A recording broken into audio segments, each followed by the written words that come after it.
जाजपुर गौतम बुद्ध संस्कृति भवन रे जिला स्वास्थ्य समिति पक्षरु आशा गाँ कल्याण समिति और रोगी कल्याण समिति एक जिला स्तरीय सम्मेलन अनुष्ठित हो एथिरे जिला मुख्य चिकित्सा अधिकारी शिवाशीष महारणा, जाजपुर पौराध्यक्ष रंजुलता होता, डीपीएम वन बिहारी मिश्र, सहकारी जिलापाल क्षीरोद कुमार दास प्रमुख जोगदे स्वास्थ्य सेवा जोगाइबा क्षेत्र में आशा और गाँ कल्याण समितिर भूमिका गुरुत्वपूर्ण बोली मत देथिले। एही सम्मेलन रे जिलार विभिन्न ब्लॉक रु आशा रोगी कल्याण समिति अधीन रे कार्य करुथिबा कर्मचारी माने जोग देथिले। एही अवसर रे विभिन्न क्षेत्र रे कृतित्व अर्जन करिथिबा कर्मचारी को संबंधित करा जायतिला। आज आमर एठी प्रति वर्ष परी गोटे वर्ष रे थरटे आमे आशा जीकेएस और मास मेंबर मान को लेकी कार्यक्रम करिथाउ।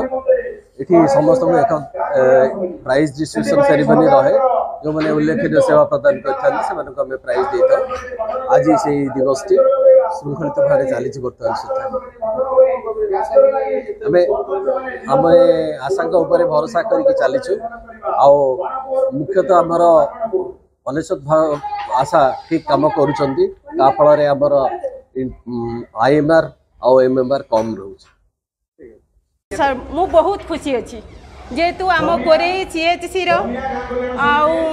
सार मान को मुझे धन्यवाद जनाऊँगी आम सब सेंटर एनएम दीदी सीओचओ दीदी आउ सुपरवाइजर सार को मुझे धन्यवाद जनाऊँगी।